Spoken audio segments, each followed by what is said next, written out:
Question number 1 के ऊपर आते हैं। आफ्टर कन्वर्टिंग स्टेटमेंट इसका गलत हो गया, ऐसा कर ले लेते हैं, सिंपल लैंग्वेज में ले लेते हैं। 1 newton force is equal to how many dynes. Question को थोड़ा सा स्टेटमेंट चेंज कर दिया, टाइपिंग मिस्टेक है, ठीक है, उसको छोड़ दें। 1 newton force is equal to how many dynes. बहुत सारे स्कूल टीचर्स ये क्वेश्चन पूछते हैं, बहुत ईजी क्वेश्चन है और बेसिक क्वेश्चन है। लेकिन यहाँ पे जो हमने क्वेश्चन दिया है ये है तो सिंपल, इसका रिवर्स अगर कर दोगे तो थोड़ा कॉम्प्लिकेटेड हो जाएगा। और बहुत सारे स्कूल टीचर ऐसा करते हैं कि 1 dyne is equal to how many newton. वहाँ पे अक्सर बच्चे धोखा खा जाते हैं। तो ध्यान रखो बेसिक रिलेशन, 1 न्यूटन में 10⁵ डाइन्स होता है। अब न्यूटन का मतलब क्या है? SI unit of force. अगर हम न्यूटन की सिंपल लैंग्वेज में बात करेंगे तो what is Newton? Basically it is a unit of force. SI system को दूसरे सरल शब्दों में आप MKS सिस्टम भी बोल सकते हो। और डाइन किसे कहते हो आप? डाइन भी फोर्स का यूनिट होता है but in CGS system. Newton is in MKS system, ठीक है ना। टेक्निकल लेवल पे चले जाओगे तो MKS और SI में थोड़ा सा डिफरेंस आपको मालूम चलेगा, लेकिन रफ लेवल पे या रॉ डेटा के हिसाब से आप MKS को SI बोल सकते हो, ठीक है। नाउ CGS सिस्टम यूनिट्स, जो उसमें CGS सिस्टम में जो यूनिट्स यूज़ होती हैं वो थोड़ी सी छोटी होती हैं, जैसे सेंटीमीटर और ग्राम। सिमिलरली MKS सिस्टम में जो यूनिट यूज़ होता है वो थोड़ी सी बड़ी होती हैं, मीटर और किलोग्राम। नाउ अब आपका टीचर अगर आपसे बोलता है कि 1 डाइन में कितने न्यूटन होते हैं, तो आप क्या करोगे? रिवर्स कर देना। ध्यान से देखो, ये 10⁵ के साथ आगे लिखा है डाइन। अब 10⁵ दूसरी साइड चला जाएगा तो 1/10⁵ हो जाएगा, तो यानी कि 10⁻⁻5 न्यूटन। ये मैं इसलिए आपको बता रहा हूँ, ज़रूरी नहीं है कि जो हमने क्वेश्चन दे दिया वैसा ही एग्जाम में आने वाला है। क्वेश्चन तो बेशुमार बन सकते हैं, लेकिन उससे रिलेटेड कंसेप्ट को जितना ज़्यादा डिटेल से समझ लिया जाए उतना ज़्यादा बेहतर है, ठीक है ना। चलिए जी, अब जल्दी से हम क्वेश्चन नंबर आगे नेक्स्ट क्वेश्चन के ऊपर बढ़ेंगे। चलिए क्वेश्चन नंबर नेक्स्ट क्वेश्चन हमारा आता है, a person is sitting in a lift accelerating upwards, measured wait of the person will be. देखिए एक छोटा सा पॉइंट है, ये लिफ्ट है, ठीक है, लिफ्ट के अंदर कोई व्यक्ति है, इस तरीके से लिफ्ट के अंदर कोई व्यक्ति है। नाउ लिफ्ट जो है वो ऊपर जा रहा है। पहली बात ये याद रखो, डिटेल में अभी मैं नहीं जा रहा हूँ, लेकिन बेसिक ओवरव्यू मैं आपको ज़रूर कंसेप्ट का साथ साथ दे सकता हूँ। नाउ बॉडी का जो वेट होता है ना वो हमेशा mg डाउनवर्ड नीचे की डायरेक्शन में लगता है। लिफ्ट कहाँ जा रही है? ऊपर की तरफ जा रही है। कितना एक्सेलरेशन के साथ? a एक्सेलरेशन के साथ। तो आपने क्या करना है, net wait of the body वो जो हो जाएगा दैट वुड बी mg+a। ये याद रखिए कि जैसे ही आप लिफ्ट में खड़े हुए हैं, लिफ्ट ऊपर की तरफ जा रहा है, जब लिफ्ट ऊपर की तरफ जाता है तो नीचे ना एक जर्क महसूस होता है, फ्लोर को जर्क महसूस होता है। तो फ्लोर के ऊपर अगर आपने वेइंग मशीन रखा है और उसके ऊपर आप खड़े हैं, तो जैसे ही लिफ्ट ऊपर जाएगा तो वेइंग मशीन के ऊपर एक्स्ट्रा लोड आएगा, जिसकी वजह से जो वेइंग मशीन है वो आपके एक्चुअल वेट से ज़्यादा रीडिंग दिखाएगा। एक्चुअल वेट आपका कितना हुआ? mg, लेकिन वो ज़्यादा रीडिंग इसलिए दिखाएगा क्योंकि उसके साथ ma ऐड हो जाएगा, और m कॉमन ले लोगे तो क्या बचेगा? g+a। समझ आ गया? तो नेट वेट हमारा इंक्रीज होता है, ये याद रखिए हमेशा। अगर लिफ्ट नीचे की तरफ जाता है एक्सेलरेशन a के साथ, डाउनवर्ड मोशन, यहाँ पे ध्यान रखिएगा, लिफ्ट का अगर डाउनवर्ड मोशन है तो हमारा जो नेट वेट होगा वो बन जाएगा mg-a। एक बात और ध्यान रखनी है, a-g नहीं लिखना है, क्योंकि जैसे ही लिफ्ट नीचे जाता है उसका एक्सेलरेशन कभी भी ना एक्सेलरेशन ड्यू टू ग्रेविटी से ज़्यादा नहीं होता। a की वैल्यू हमेशा g से लेस होती है, ये ध्यान रखिए। a की वैल्यू g के बराबर हो सकता है कब? जब लिफ्ट का जो चेन है वो टूट जाए, यानी कि फ्री फॉल हो। ये किस कंडीशन में होगा? ध्यान रखिएगा, during the condition of free fall, ये तभी होगा a की वैल्यू g के बराबर, अदरवाइज नहीं। a की वैल्यू g से कम रहना चाहिए। जब बॉडी ऊपर जा रहा है तो वेट हो गया mg+a, जब बॉडी नीचे जा रहा है तो वेट हो गया mg-a। तो इस क्वेश्चन में हमारा अपवर्ड जा रहा है एक्सेलरेटिंग, यानी कि a एक्सेलरेशन के साथ लिफ्ट ऊपर जा रही है, तो net wait of the person will increase. तो क्या होगा हमारा? इक्वल टू नो, ये ऑप्शन गलत है, ये ऑप्शन गलत है, more than the actual wait, ज़्यादा होगा एक्चुअल वेट से। अब ये फिलअप्स में भी आ सकता था, ये जो क्वेश्चन आपने करा फिल इन द ब्लैंक्स के फॉर्म में भी आ सकता था। फिर ये मल्टीपल चॉइस क्वेश्चन जैसे आपके सामने हैं, फिर ये इस तरीके से भी आ सकता था कि सब्जेक्टिव फॉर्म उसका बना दिया जाए, फिर इसी क्वेश्चन के ऊपर न्यूमेरिकल वैल्यू दे दी जाती तो ये बन जाता न्यूमेरिकल। तो लॉजिकल क्वेश्चन या न्यूमेरिकल कुछ भी बना सकते थे आप इस क्वेश्चन को, MCQs, फिलअप्स, कुछ भी, ठीक है ना। रीजन एसर्शन भी बनाया जा सकता था। इसलिए कोशिश करें कि जो जो क्वेश्चन हम क्लास में करते हैं उसका कंसेप्ट आपको अच्छे से समझ आता जाए। इनकेस नहीं समझ में आता है तो एक बार रिपीट कर लो। चलिए जी, अगले क्वेश्चन पे आते हैं। ये क्वेश्चन हम सबसे आखिरी में कवर करेंगे क्योंकि ये आज की क्लास का सबसे ज़्यादा मुख्य क्वेश्चन होने वाला है, बहुत ही ज़्यादा इंपॉर्टेंट क्वेश्चन होने वाला है। इसको मैं लास्ट में बताऊंगा, काइनेटिक एनर्जी और मोमेंटम का डिटेल कंसेप्ट। अगला क्वेश्चन जो है वो भी काइनेटिक एनर्जी और मोमेंटम से रिलेटेड है, तो ये वाला क्वेश्चन भी हम लास्ट में कवर करेंगे। ये 2 क्वेश्चन हो गए काइनेटिक एनर्जी और मोमेंटम से रिलेटेड, ठीक है। आगे के क्वेश्चन पे पहले बढ़ते हैं, जल्दी से वो कवर कर लेते हैं। नाउ अब यहाँ पे भी ना लिफ्ट का केस आ गया। एक आदमी है जिसका मास कितना दे रखा है 75 kg, m की वैल्यू 75। अब एक और बात याद रखने की है यहाँ पे, अगर kg लिखा है तो वो मास है, लेकिन अगर 75 के आगे न्यूटन लिखा होता, 75 के आगे न्यूटन लिखा होता तो मैं बोलता weight of the body. Weight का मतलब होता है mg, लेकिन यहाँ पे लिखा है kg, तो kg का मतलब होता है सिर्फ मास। ध्यान रखें, एक आदमी है जो लिफ्ट के अंदर है और उसका मास है 75 kg। What force does the floor exerts on him when the elevator, elevator कहते हैं लिफ्ट को यहाँ पे। अब कुछ और टेक्निकल टर्म भी दिया जा सकता है, कुछ उसके जैसा और मशीन भी हो सकता है जिसको एलिवेटर बोला जा रहा हो, लेकिन बेसिकली यहाँ लिफ्ट बोल सकते हैं। Elevator is moving upward with an acceleration of 2। जो लिफ्ट है हमारा उसका एक्सेलरेशन है 2 मीटर पर सेकेंड स्क्वायर, और कहाँ जा रहा है वो, अपवर्ड मोशन में। इतनी बात आपको समझ आ रही होगी, अपवर्ड मोशन को फॉलो कर रहा है। मैंने अभी थोड़ी देर पहले आपको बताया कि जैसे ही अपवर्ड मोशन होता है तो बॉडी का जो वेट हो जाता है, नेट वेट, वो हो जाता है mg+a, ठीक है। अब यहाँ पे मास की वैल्यू कितनी है 75, g की वैल्यू क्वेश्चन में गिवन है 10, एक्सेलरेशन दे रखा है हमको 2। अब एक और बात, यूनिट कितना दिया है मीटर पर सेकंड स्क्वायर, यहाँ पर यूनिट है metre per second square, same unit है, इसलिए कोई चिंता करने की बात नहीं है। केजी एम के सिस्टम का पार्ट होता है, इसलिए चिंता करने की बात नहीं है। तो डायरेक्ट आंसर आ जाएगा आपका न्यूटन में, क्योंकि सारा मीटर पर सेकंड स्क्वायर बोलो या केजी बोलो, ये कौन से सिस्टम को बिलोंग करता है, एम के सिस्टम को। और एम के सिस्टम में जो वेट का यूनिट होता है that is newton. Weight is a kind of force, ध्यान रखें। तो 75 इंटू हो गया 12, और finally it will become 12 into 5 60, 6 आ गया, 12 6 7 हो गया 84, और 84 प्लस 6 90, 900 न्यूटन। तो actual weight of the body will become 900 newton. और आप जानते हैं action and reaction, newton's third law. अब अगर नीचे की तरफ एक्शन लग रहा है तो ऊपर की तरफ जो रिएक्शन होगा वो भी तो उतना ही होगा, तो final answer would be 900 Newton, ठीक है ना। हम डायरेक्शन की यहाँ पे बात नहीं कर रहे, हम सिर्फ बात कर रहे हैं मैग्नीट्यूड की, तो हमको 900 आंसर लिख देना है, ठीक है। होपफुली क्वेश्चन समझ में आ रहा होगा। और अगर आपको क्वेश्चन आंसर सारे समझ आ रहे हैं साथ साथ, तो लाइक ज़रूर करें वीडियो को, और दूसरी बात अपने फ्रेंड सर्कल में चैनल को शेयर ज़रूर करना है बेटा, ठीक है। चैनल को ग्रो करने में थोड़ी सी आपकी सपोर्ट की हमको ज़रूरत है, उससे और बेनिफिट्स हमको कुछ मिल जाएंगे ना, जैसे कम्युनिटी टैब मिल जाएगा, इसके अलावा कुछ और फीचर्स मिल जाते हैं, तो फिर मैं बच्चों के लिए और बेटर तरीके से क्लासेस ले पाऊँगा, थोड़ा सा हमको भी एक्सपोजर थोड़ा और मिल जाएगा, रीच थोड़ी बढ़ जाती है ना। अगले क्वेश्चन पे आते हैं। अगले क्वेश्चन में हमारे से क्या कहता है, एक फोर्स दे रखा है, ध्यान से देखिएगा, ये फोर्स ना अलग से लिख रखा है हमने। फोर्स की वैल्यू है 6I, फोर्स एक वेक्टर क्वांटिटी है, तो ये हो गया I vector, I unit vector, ठीक है, ध्यान रखें। माइनस का AJ cap 8J cap plus का 10K। अब आप कहेंगे कि वेक्टर का क्वेश्चन कहाँ से आ गया।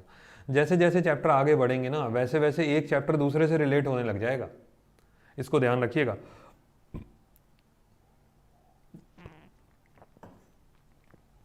वैसे वैसे एक चैप्टर दूसरे से रिलेट होने लग जाएगा। अभी वेक्टर का रोल आ गया, देखो फोर्स में एक्सेलरेशन कितना दे रहा है √2, एक्सेलरेशन की वैल्यू दे रखी है √2, यूनिट हमको दे रखा है मीटर पर सेकंड स्क्वायर, और फोर्स की यूनिट यहाँ पर दे रखी है, देखिए न्यूटन। तो हमको सिस्टम चेंज करने की जरूरत तो नहीं है, न्यूटन भी एम के system, metre per second square ये भी एम के system. Calculate the mass of the body, सबसे पहले तो ये याद रखो मास निकालेंगे कैसे।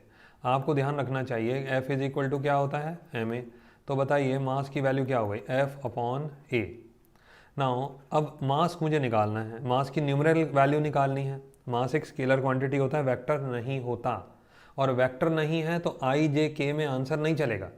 कुछ बातें ना लिखित रूप में समझाने की अपेक्षा वर्बल डिस्कशन में ध्यान देना चाहिए, उसके थ्रू, वर्बल डिस्कशन के थ्रू ज़्यादा बेहतर तरीके से समझाई जा सकती हैं।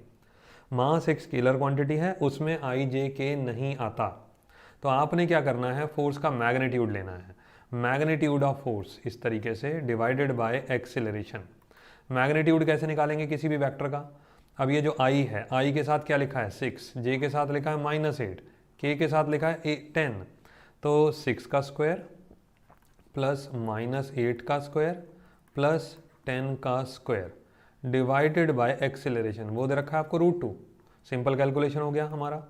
6 का स्क्वायर हो गया 36 प्लस 64 प्लस 100 डिवाइडेड बाय √2, तो ये बन गया आपका 200 अंडर रूट में, और बन गया √2। 100 का √2 आप जानते, 100 का रूट आप जानते हैं 10, √2 डिवाइडेड बाय √2, तो फाइनली आंसर वुड बी 10। तो मास का वैल्यू हमको मिलेगा 10 kg। डायरेक्ट आप आंसर लिख सकते हैं, ठीक है। होपफुली ये क्वेश्चन समझ में आ गया होगा, ठीक है। कोई डाउट हो तो साथ साथ कमेंट कर देना बीच में। फिलहाल मुझे लगता है क्वेश्चन समझ में आ गया होगा ये वाला आपको, ठीक है जी। आगे बढ़ते हैं जल्दी से।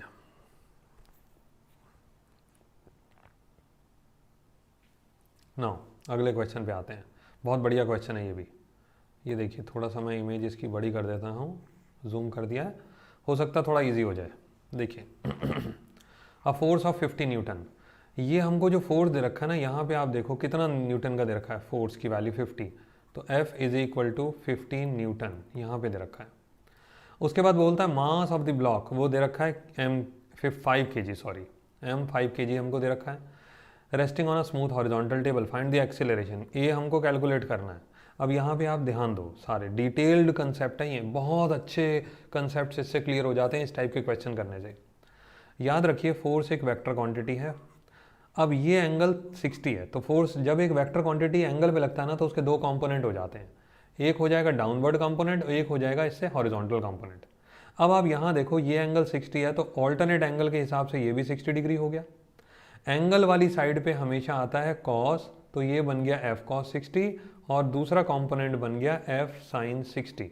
होपफुली ये बात समझ में आ गई होगी आपको। एक हो गया F sin 60, दूसरा हो गया F cos 60। यहाँ पे देखिए, ये this is F sin 60 and this is F cos 60। अब यहाँ पे जो cos कंपोनेंट है उसकी वजह से तो मोशन नहीं होगा। ये जो ब्लॉक है ये आगे कब बढ़ेगा, ये आगे बढ़ेगा इस वाले कंपोनेंट की वजह से। यानी कि हम ये बात लिख सकते हैं कि F cos 60 do not place, ये समझने की बात है, any role in moving the box forward. Box को फॉरवर्ड लेके जाने के लिए F cos थीटा का कोई रोल नहीं है। रोल किसका रह गया, सिर्फ F sin थीटा का। तो इसका मतलब आप नेट फोर्स क्या किसको कंसिडर करोगे जी, ये जो फोर्स जो कंसिडरेबल अमाउंट में लगेगा, जो एक्चुअली ब्लॉक को आगे मूव कराएगा, वो होगा F sin 60। समझ आ गया? एंगल कैसे लिया मैंने आपको बता दिया। एंगल वाली साइड पे कॉस कंपोनेंट आ गया, दूसरा वाला ऑटोमेटिकली साइन कंपोनेंट। ना फोर्स का फॉर्मूला क्या होता है, ma। आपको चाहिए एक्सेलरेशन, एक्सेलरेशन हो गया F sin 60 divided by F sin 60 divided by m। ना फोर्स की वैल्यू कितनी दे रखी है आपको, 50। sin 60 कितना होता है, √3/2। मास की वैल्यू हमको कितनी दे रखी है, 5। समझ आ रहा होगा। 5 × 2 कितना हुआ, 10। अब 10 में से एक जीरो कैंसिल हो गया, तो फाइनली आंसर क्या बचा, 5√3। This is the net acceleration. आपको समझ आ रहा होगा, मैं यहाँ पे लिख देता हूँ, थोड़ा हाइड आउट हो रहा है अगर, तो यहाँ पे नेट एक्सेलरेशन आपका बना 5√3 metre per second square.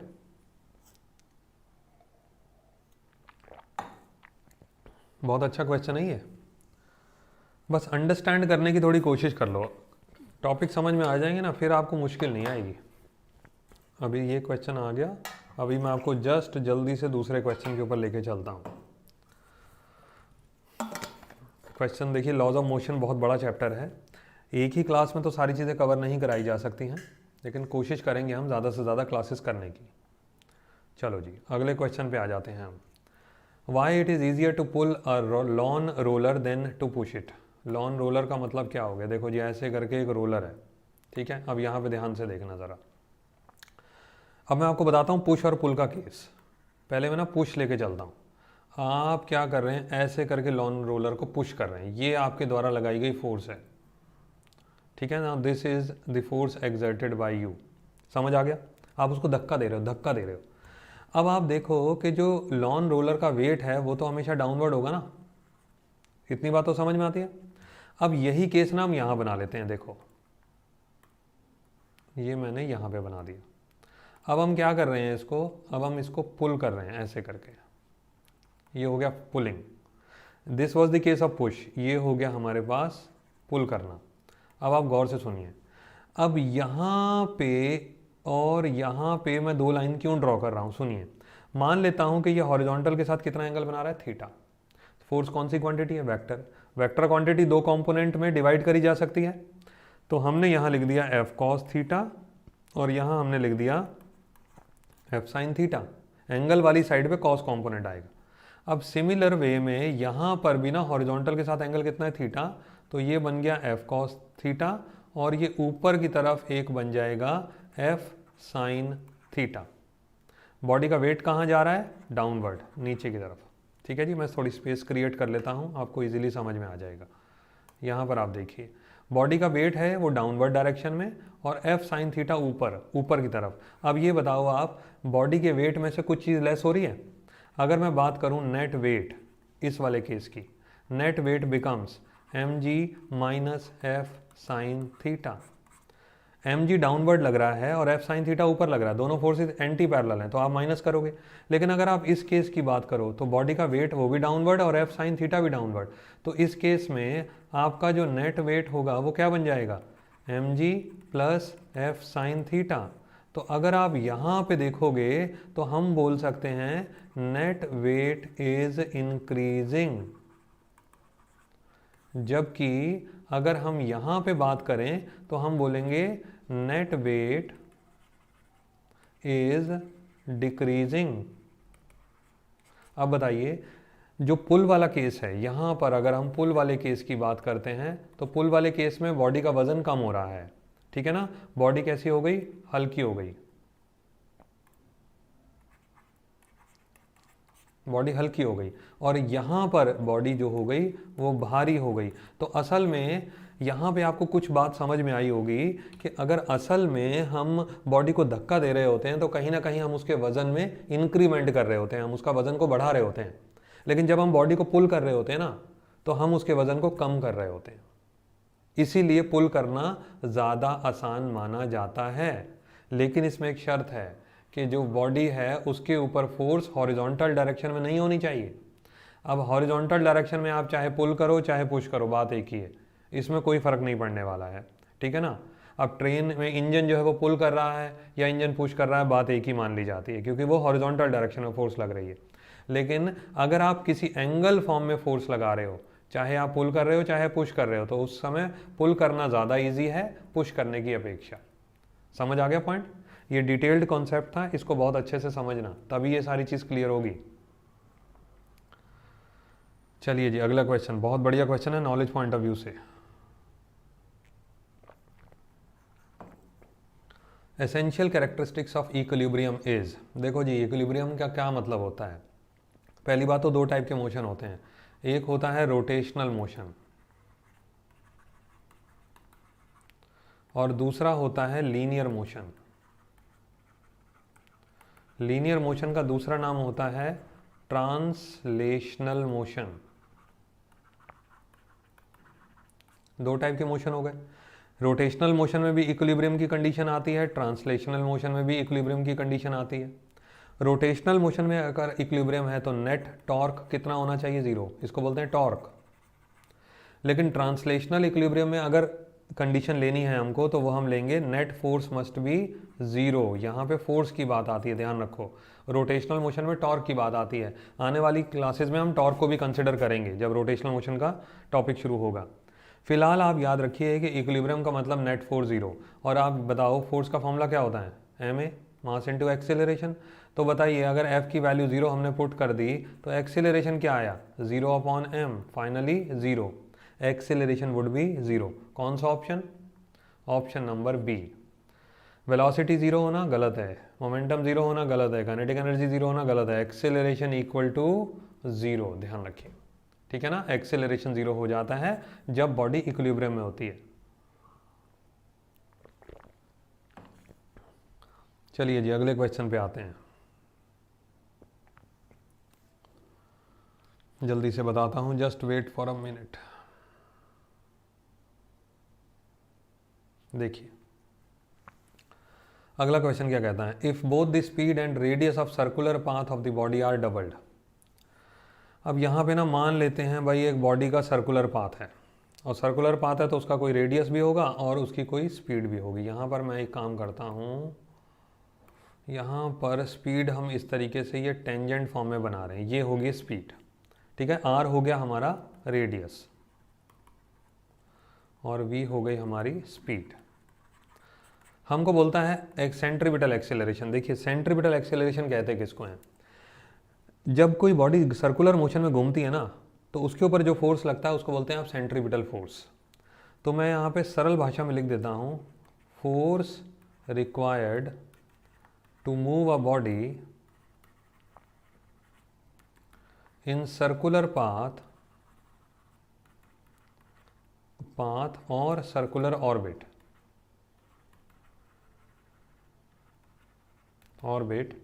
is called centripetal force। Centripetal force, ध्यान रखिए। अब सेंट्रीपिटल फोर्स का फॉर्मूला क्या होता है ये सुनिए जरा, F is equal to M V square upon R, ये ध्यान रखिए। सेंट्रीपिटल फोर्स का ये फॉर्मूला होता है। अब सेंट्रीपिटल फोर्स के साथ अगर आप जनरल फोर्स के फॉर्मूले से कंपेयर करो तो एम ए होता है।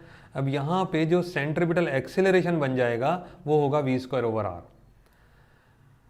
सेंट्रीपिटल फोर्स है तो एक्सेलरेशन भी सेंट्रीपिटल होगा, नॉर्मल फोर्स है तो एक्सेलरेशन भी नॉर्मल होगा, ऐसे समझो आप, ठीक है ना। ये याद रखिए, ये सेंट्रीपिटल एक्सेलरेशन का फॉर्मूला है।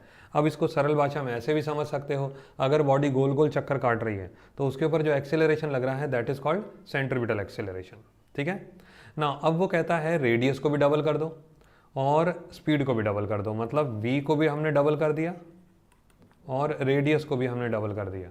तो वो पूछता है कि सेंट्रीपिटल एक्सेलरेशन के ऊपर क्या असर पड़ेगा। देखिए सेंट्रीपिटल एक्सेलरेशन क्या हो जाएगा, मैं इसको ए सी डैश लिख देता हूँ।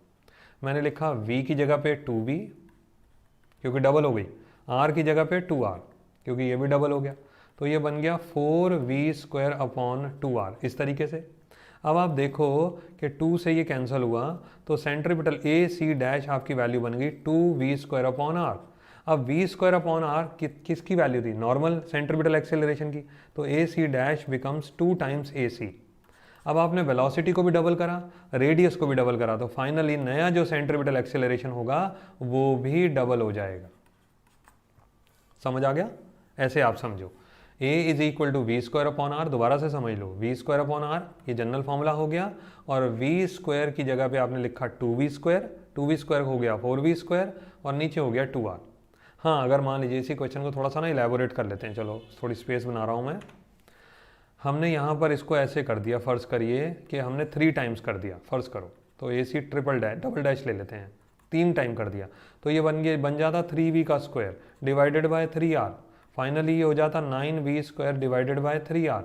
यहाँ पे कैंसिल होता 3 तो ए सी डैश डबल डैश हमारा बन जाता 3v स्क्वायर अपॉन आर, यानी कि 3 टाइम्स ऑफ सेंट्रीपिटल एक्सेलरेशन, ठीक है। ऐसे आप समझ सकते हैं इस टाइप के क्वेश्चन को। बहुत अच्छा पॉइंट है ये, अक्सर स्कूल टीचर्स क्वेश्चन देते हैं एग्जाम में ये। चलिए होपफुली यहाँ तक समझ में आ रहा होगा आपको, ठीक है ना। फिर भी कोई डाउट होता है तो उसे कमेंट सेक्शन में या चैट बॉक्स में मेंशन कर देना, फिर कभी आगे उसको कवर कर देंगे। लेकिन कोशिश ये करो कि साथ साथ तैयारी करने की कोशिश करो भाई, साथ साथ मेरे साथ साथ क्वेश्चन भी किया करो, उससे आपको बड़ा फ़ायदा होगा, स्पीड आपकी बहुत इनहेंस हो जाएगी। और स्पीड का मतलब होता है क्वेश्चन देखा और देखते सार हमारे दिमाग में स्ट्राइक कर जाए कि हाँ इस तरीके से होना है, इसको बोलते हैं स्पीड। इंटरप्रेट करने का स्पीड, इंटरप्रेट करने का जो स्पीड है ना वो इंक्रीज होना चाहिए, चलिए जी जल्दी से दूसरे क्वेश्चन में बढ़ते हैं। एन एयरक्राफ्ट एग्जीक्यूट्स हॉरिजॉन्टल रूप of radius 1 kilometre, okay, steady speed of 900 kilometre per hour. देखो जी रेडियस की वैल्यू दे रखी है 1 किलोमीटर, किलोमीटर को मीटर में कर लो तो 1000 मीटर हो गया।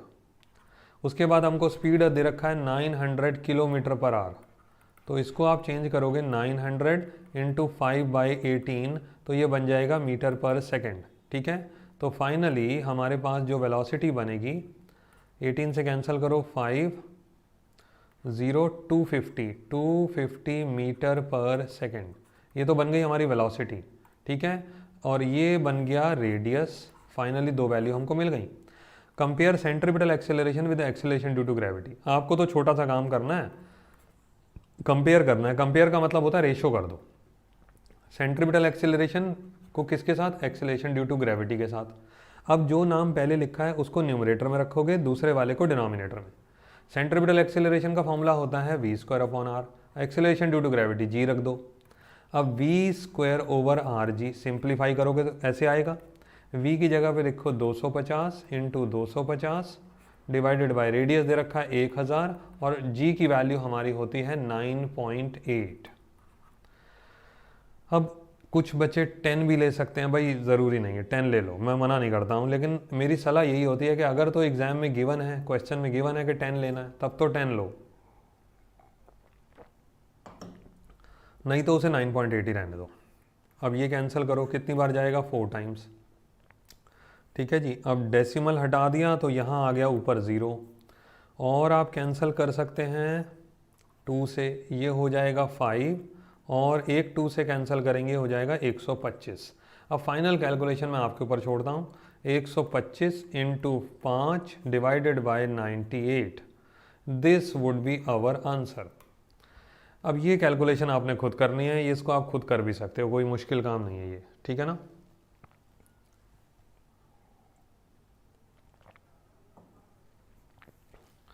मुझे उम्मीद है क्वेश्चन आपको समझ आ रहे होंगे, बहुत अच्छे अच्छे क्वेश्चन हैं ये। 12 क्वेश्चन ज़रूर मैं ले रहा हूँ लेकिन बहुत अच्छे क्वेश्चन हैं।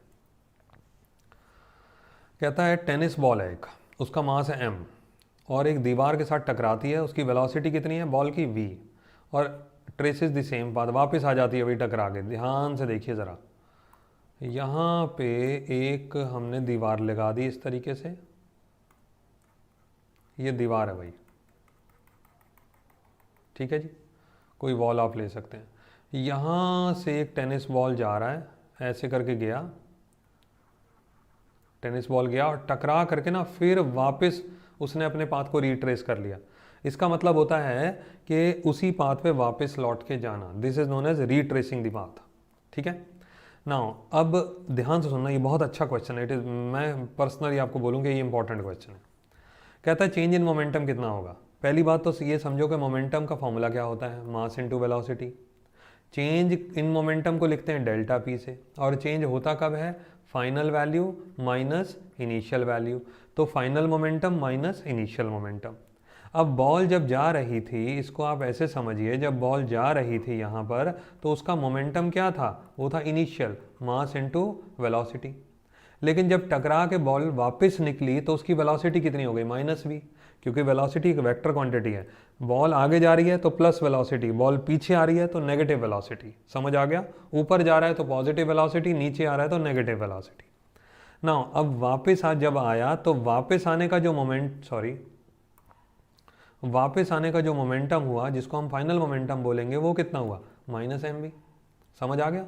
तो हमारा फाइनल मोमेंटम की जगह हमने लिखा माइनस mv, इनिशियल मोमेंटम की जगह लिखा mv, तो चेंज कितना बना, माइनस का 2mv। This is the answer. Question आपको मैंने बोला इंपॉर्टेंट है, आंसर देख के आपको लग रहा होगा 2 स्टेप में फिनिश हो गया। असल में ये क्वेश्चन इसलिए इंपॉर्टेंट है क्योंकि बहुत सारे बच्चे ये लिख के आ जाते हैं, ध्यान से सुनना, mv minus mv, finally answer हो गया 0। ये बिल्कुल गलत है, ऐसे कभी मत करके आ जाना। Final value minus initial value, और क्योंकि पहला होगा ये वाला डायरेक्शन, ये वाला डायरेक्शन फर्स्ट हो रहा है तो इसको आप लोगे पॉजिटिव, ये वाला डायरेक्शन सेकंड केस में हो रहा है तो इसको लोगे आप नेगेटिव। तो फाइनल वैल्यू नेगेटिव है और इनिशियल वैल्यू पॉजिटिव है, समझ आ गया। इसीलिए हमने ऐसे करा है, ये ध्यान रखिएगा, it is very very important question. Hopefully question समझ आ गया होगा। जल्दी से आगे बढ़ते हैं।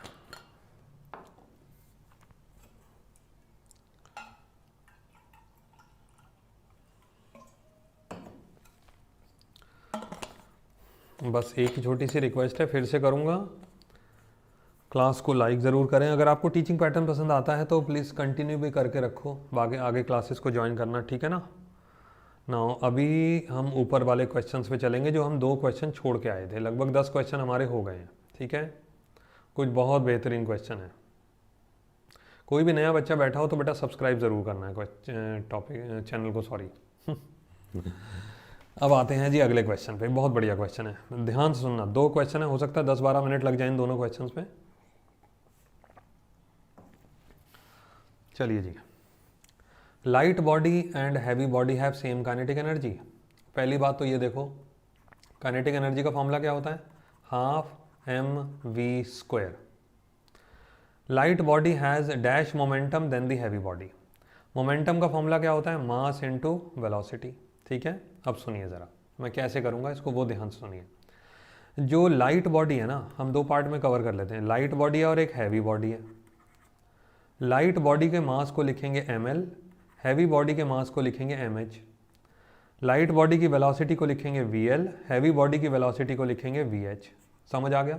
अब ये बताओ इसमें क्या चीज़ ज़्यादा होगी, mh is greater than ml। Heavy body का मास जाहिर है लाइट बॉडी से ज़्यादा होगा, तो ये कंडीशन हमको याद रख के चलनी है। समझ आया। अब सुनिए, कहता है दोनों की काइनेटिक एनर्जी सेम है, हैवी बॉडी और लाइट बॉडी दोनों का काइनेटिक एनर्जी सेम है। तो मैं लिखता हूँ kinetic energy of heavy body is equal to kinetic energy of light body. बहुत अच्छा क्वेश्चन है, अब ध्यान से फोकस करना। Half mh/v/h²। हैवी बॉडी की जगह mh लिखता जा रहा हूँ मैं, लाइट बॉडी के लिए ml/v/l²। अब आप देखो, हाफ से हाफ कैंसल, मैं लिख सकता हूँ mh/ml। मैं रेशियो निकालता हूँ तो ये बन जाएगा vl डिवाइडेड बाय vh, इसका स्क्वायर। अब यहाँ पे आपको मैंने इक्वेशन नंबर 1 बताया। अब यहाँ पे समझने की बात क्या है, कौन सा मास ज़्यादा है, mh। न्यूमरेटर बड़ा है ना, जब इधर न्यूमरेटर बड़ा है तो ये वाला भी तो न्यूमरेटर बड़ा होना चाहिए। तो हम लिख सकते हैं vl² is greater than vh का स्क्वायर। क्योंकि आप देखो, ध्यान से समझो कि जब न्यूमरेटर लेफ्ट साइड में जब न्यूमरेटर बड़ा होगा तो राइट साइड में भी न्यूमरेटर बड़ा होगा। तो इसका मतलब लाइट बॉडी की स्पीड ज़्यादा है हैवी बॉडी की स्पीड से। इतनी बात समझ में आ गई। अब लॉजिकली समझिए ज़रा दूसरे पॉइंट को। यहाँ पर हमारा क्या चीज़ है, मोमेंटम का केस। देखिए, हमको बोलता है कि किस लाइट बॉडी का मोमेंटम कितना होगा। अब हम क्या करने वाले हैं, हम लिखते हैं लाइट बॉडी का momentum divided by heavy body का मोमेंटम। इससे डायरेक्ट पता चल जाएगा। ये कुछ तरीके हैं, सीख लो इसको। मोमेंटम का formula mass into velocity ml/vl divided by mh/vh। इतनी बात समझ में आ गई, ये चीज़ क्लियर हो गई। अब सुनिए ज़रा, यहाँ पे ml/mh की जगह पे क्या लिख सकते हो, अब देखो ज़रा, फर्स्ट इक्वेशन है ये, mh/ml है। अब इसको रेसिप्रोकल करोगे तो यहाँ पर क्या बन जाएगा, ml डिवाइडेड बाई, इसको मैं रेसिप्रोकल कर रहा हूँ, ml divided by mh is equal to क्या बनेगा, vh का स्क्वायर डिवाइडेड बाय vl का स्क्वायर। उल्टा हो गया। तो यहाँ पे मैं लिख सकता हूँ इस कैलकुलेशन को ml/mh की जगह vh का स्क्वायर डिवाइडेड बाय vl का square into vl divided by vh।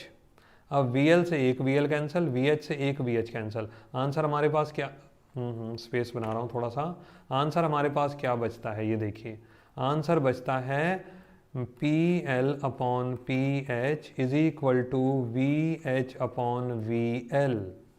अब लास्ट पॉइंट, किसकी वेलोसिटी ज़्यादा है, देखो ज़रा ध्यान से, किसकी वेलोसिटी ज़्यादा है यहाँ पर, VL। VL is greater than VH। जब स्क्वायर बड़ा है तो VL भी तो बड़ा होगा। तो आप लिखोगे since VL is greater than VH। अब ध्यान से समझें, जब डिनोमिनेटर इधर बड़ा है तो इधर भी तो डिनोमिनेटर बड़ा होना चाहिए। इसका मतलब हैवी बॉडी का मोमेंटम ज़्यादा होगा लाइट बॉडी के मोमेंटम से, तो आप आंसर में लिखेंगे light body has less momentum than the heavy body.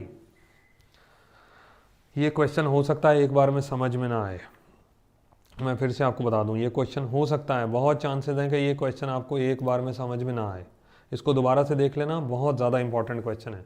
अगला क्वेश्चन भी हमारा इसी से रिलेटेड है, बहुत बढ़िया होने वाला है, वो लास्ट क्वेश्चन होगा वो, ठीक है। होपफुली क्लास आपको समझ में आ रही होगी, अपने फ्रेंड सर्कल में ज़रूर शेयर कर दो, ये वीडियोस बहुत ज़्यादा मदद करेंगे आपकी। चलिए जी, अगले क्वेश्चन पे आता हूँ मैं, ये लास्ट क्वेश्चन है, बहुत बढ़िया क्वेश्चन है, एक इसमें नया फॉर्मूला भी आपको सिखाऊंगा, क्वेश्चन नोट भी कर लो अपनी कॉपी में, just wait for a second.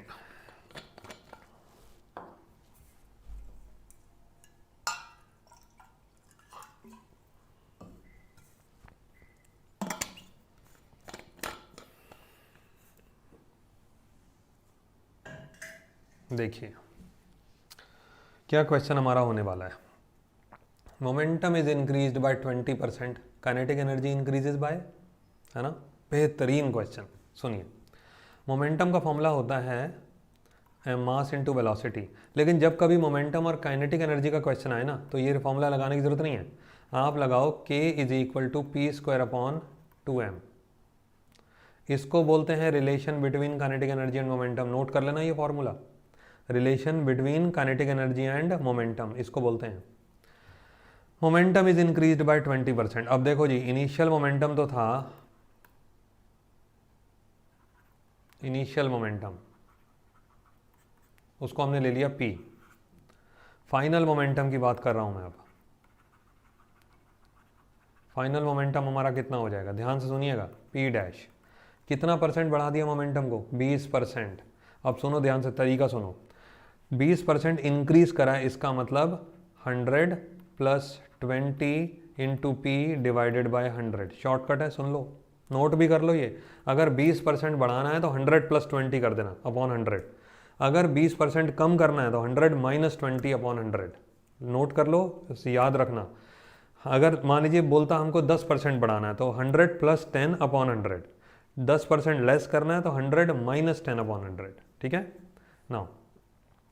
अब p डैश की वैल्यू हमारी क्या आ गई, 120 p अपॉन 100, कैलकुलेशन को सिंप्लीफाई कर लेते हैं तो ये बन गया 6p अपॉन 5, 20 से आप कैंसिल करोगे, p डैश की वैल्यू आपको मिल गई ना। अब देखो ज़रा ध्यान से कि काइनेटिक एनर्जी तो हमको ये मालूम है, p स्क्वायर अपॉन 2m, नया काइनेटिक एनर्जी कितना होगा, पहले तो हम ये निकालेंगे, बाद में हम निकालेंगे काइनेटिक एनर्जी इंक्रीजेज बाय, ठीक है। तो नया काइनेटिक एनर्जी जो होगा वो न्यू काइनेटिक एनर्जी आप बोल सकते हैं p डैश का square upon 2m, mass constant होता है इसलिए ऐसे ही रहने देना, तो k dash is equal to, p dash की जगह पे आपने ये वैल्यू रखना है 6p अपॉन 5, 6p अपॉन 5 इसका whole square divided bye 2m, तो फाइनली k डैश हमारा बन जाएगा 36/25 p स्क्वायर अपॉन 2m। अब आप देखो p स्क्वायर अपॉन 2m किसका वैल्यू था, k, p square upon 2m की जगह आपने k लिखना है, तो k डैश हमारा क्या बन जाएगा, 36/25 इंटू k। अब लगभग क्वेश्चन आपका 50% हो चुका है, अब इसके आगे कैसे करना है समझिए ज़रा। Percentage change in kinetic energy, पहले तो फॉर्मूला सुन लो और सीख भी जाना। परसेंटेज किसी भी क्वांटिटी में निकालना हो ना, उसका एक ही तरीका है, total change divided by initial value into 100, बड़ा आसान तरीका है और डायरेक्ट बता रहा हूँ, एक ही बार में क्वेश्चन हो जाएगा। Total change divided by initial value into 100, total change किसे कहते हैं, final value minus initial value, sorry final value minus initial value. Final value kinetic energy का क्या था, सबसे पहली बात तो परसेंटेज चेंज निकाल किस में रहे हो, काइनेटिक एनर्जी में, तो काइनेटिक एनर्जी का फाइनल वैल्यू क्या है, k डैश, इनिशियल वैल्यू क्या है k, और इनिशियल वैल्यू फिर से डिनोमिनेटर में फिर से k इंटू 100। अब ध्यान रखने की बात यह है कि चेंज की जगह हमने लिखा है फाइनल माइनस इनिशियल, इसको भूलना नहीं, final value minus initial value. अब k डैश की जगह आपने लिखा 36k over 25 minus k, denominator में फिर से k इंटू 100, हमारा आंसर अब आने वाला है। फाइनल आंसर वुड बी, अब यहाँ से आपने k कॉमन ले लिया, 36/25 minus 1 divided by k into 100, तो दिस बिकम्स, k से यहाँ पे k कैंसिल हो जाएगा। अब आप एलसीएम ले सकते हो डायरेक्टली, कोई मुश्किल नहीं है। 36 माइनस 25 डिवाइडेड बाई 25 इंटू 100, फिर आप फाइनली कैंसिल कर दो, 25 से ये हो गया 4 टाइम्स, तो यहाँ पे बन गया आपका ये वैल्यू, इट बिकम्स 11, तो 11 into 4 becomes 44%. Now this is the answer. 44% आप देख सकते हो ऑप्शन नंबर सी। कहता है दो बॉडीज़ हैं, एक का मास ले लेते हैं 2 kg और एक का मास है 3 kg, ठीक है। Now they are connected to the ends of the string of negligible mass. ये जो रस्सी है ना, ये जो धागा है या चेन है, इसका ना कोई मास नहीं है, ये ध्यान रखिए, हम इसको मासलेस कंसिडर करके चलते हैं। हालांकि ये ठीक है, एक एजम्पशन है, लेकिन फिलहाल आज के लेक्चर में जो भी हमारे क्वेश्चंस होंगे उसमें हमारा सारा मासलेस स्ट्रिंग होने वाला है। और दूसरी बात, फ्रिक्शनलेस सरफेस हम कंसिडर करेंगे। फिलहाल इस टॉपिक में आज के क्वेश्चन में फ्रिक्शन को अभी इन्वॉल्व हम नहीं कर रहे हैं, ठीक है। नाउ आगे जैसे जैसे प्रोसीडिंग्स होंगी लेक्चर्स की, उसमें हम फ्रिक्शन के साथ भी क्वेश्चंस को कवर करेंगे। नाउ एक बॉडी है 2 kg का, एक बॉडी है 3 kg का, और दूसरी बात नेग्लिजिबल मास है और फ्रिक्शनलेस पुली के आसपास इनको बांध दिया गया है, जैसा डायग्राम में आप देख पा रहे हैं। Calculate the acceleration of the system and tension in the string. अब यहाँ पे ना 2-3 बातें ध्यान रखो। कभी भी कोई भी बॉडी होती है ना, कभी भी कोई भी बॉडी अगर हैंग कर रहा है तो उसका वेट जो होता है वो नीचे की तरफ होता है। इसका वेट का फॉर्मूला क्या होता है, mg। ध्यान रखिए, मैं बोल रहा हूँ वेट, वेट माना mg, ठीक है, mass into acceleration due to gravity.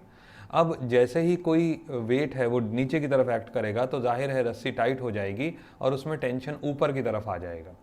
अब एक बात और ध्यान रखनी है कि जब तक रस्सी एक रहेगी तब तक टेंशन भी एक है। अगर आप रस्सी को बीच में से डिवाइड कर देते हैं तो 2 रस्सियां हो गई, 2 रोप हो गई, तो उस केस में वो 2 टेंशन माना जाएगा, अलग अलग टेंशन हो जाएगा। यहाँ पर हम एक ही रस्सी को घुमा रहे हैं, दोनों बॉडीज़ को हमने बांध रखा है, हैंग कर रखा है, तो यहाँ पे टेंशन हमारा एक जैसा रहेगा, ध्यान रखिए। अब एक चीज़ और, जो 3 kg वाला बॉडी है वो जाहिर हैवी है तो वो नीचे जाएगा और 2 kg वाली बॉडी ऊपर को जाएगी। अब यहाँ पे ना एक चीज़ आप ऐसे भी समझो, मैं यहाँ पे 2 kg वाला बॉडी कंसिडर करता हूँ, इसका बॉडी का वेट है डाउनवर्ड और इसके ऊपर जो टेंशन लग रहा है वो ऊपर की तरफ। अब जाहिर है ये बॉडी ऊपर जा रही है, ये इसका फ्री बॉडी डायग्राम है। फ्री बॉडी डायग्राम का मतलब हमने एक अलग से उसको बॉडी बना दिया, उसके ऊपर जितनी फोर्सेस लग रही हैं वो सारी हमने उस डायग्राम में ड्रॉ कर दी और उसके हिसाब से हम एनालाइज करेंगे कि कौन सी फोर्स ज़्यादा है। अब ये बॉडी क्योंकि ऊपर जा रही है, तो जब ऊपर जा रही है तो that means tension is greater than mg।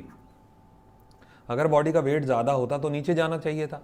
इसका मतलब ये है कि अगर हम 3 kg वाली बॉडी का फ्री बॉडी डायग्राम बनाते हैं, ये उसका वेट हो गया नीचे की तरफ, टेंशन हो गई ऊपर की तरफ। अब ये बॉडी नीचे जा रही है, इसका मतलब mg is greater than t। यहाँ पे m की वैल्यू रखी जाएगी 3 और यहाँ पर m की वैल्यू रखी जाएगी 2। तो इस बात को समझने की थोड़ी कोशिश भी करनी है क्योंकि इसी से इक्वेशन हमारी बनेगी। तो पहला बॉडी के लिए हम इक्वेशन बनाते हैं 2 kg वाली बॉडी के लिए, इसका इक्वेशन बनेगा T minus mg is equal to net force. भाई टेंशन भी एक प्रकार का फोर्स है, mg वो भी एक प्रकार का फोर्स है। अब दोनों फोर्सेज एक दूसरे के अपोजिट लग रही हैं तो जाहिर है ना दोनों को माइनस करेंगे हम। अब जब बॉडी ऊपर जा रही है तो इसका मतलब ऊपर जाने वाला फोर्स ज़्यादा है, तो इसका that means T is greater than mg, तो T में से ही तो mg लेस करेंगे तो नेट फोर्स आएगा। नाउ T माइनस m की जगह मैंने लिख दिया 2 और g की जगह पे हम यहाँ पर 9.8 ले लेते हैं क्योंकि गिवन नहीं है, is equal to net force. Net force होता है ma, मास इंटू एक्सेलरेशन। अब ध्यान दीजिएगा, T minus 19.6 is equal to 2 into a, ये इक्वेशन बना और इसको आप ध्यान से समझिए भी। ये हमारा इक्वेशन बना पहली बॉडी के लिए। अगर हम दूसरी बॉडी के लिए इक्वेशन बनाते हैं तो यहाँ बनेगा mg minus T is equal to net force, और mg यहाँ पे क्या है 3, g की वैल्यू 9.8 और t माइनस का is equal to 3 into a, ये हो गई नेट फोर्स। ये दूसरी इक्वेशन बन गया। अब हमारे पास वेरिएबल भी 2 ही हैं, एक वेरिएबल है t, दूसरा वेरिएबल है a, और 2 इक्वेशन हमारे पास। This is equation number 1 and this is equation number 2। दोनों इक्वेशंस को सॉल्व करके हम वैल्यू कैलकुलेट कर सकते हैं ना। ये आप खुद भी कर सकते हैं क्योंकि ये बहुत अब मुश्किल नहीं रह गया। तो इसका एक बड़ा सरल सा तरीका है, दोनों इक्वेशंस को ऐड कर दो, first equation plus second equation, दोनों का जब हम ऐड करेंगे तो ये ध्यान दीजिए, ये जो माइनस का टी है यहाँ पे, ये माइनस टी और ये प्लस टी कैंसिल हो जाएगा, ठीक है। और 3 इंटू 9.8 कितना हो गया, 24, 27, 29.4 माइनस 19.6 इज इक्वल टू, ये यहाँ पे लिखा है 3a, यहाँ लिखा है 2a, दोनों को प्लस करिए तो बन गया 5a। तो 5a इज इक्वल टू, दोनों आप इसमें लेस कर सकते हैं, 19 यहाँ पे आ जाएगा 9.8।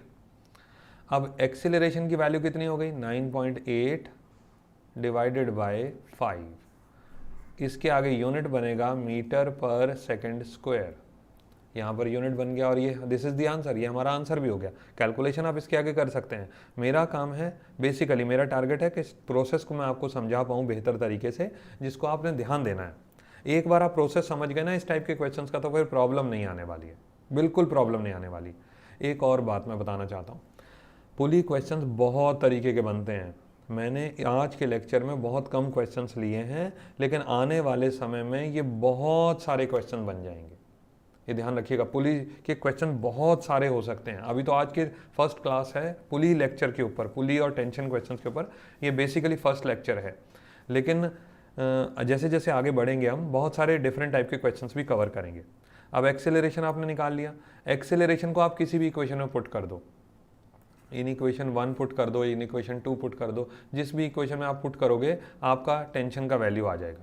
अब 9.8/5 है, यहाँ पे एक चीज़ मैं और भी बताना चाहता हूँ, जी की वैल्यू हम 10 भी ले सकते थे, अगर क्वेश्चन में गिवन है तो 10 ले सकते हो, लेकिन अगर क्वेश्चन में गिवन नहीं है तो 10 लेना नहीं चाहिए।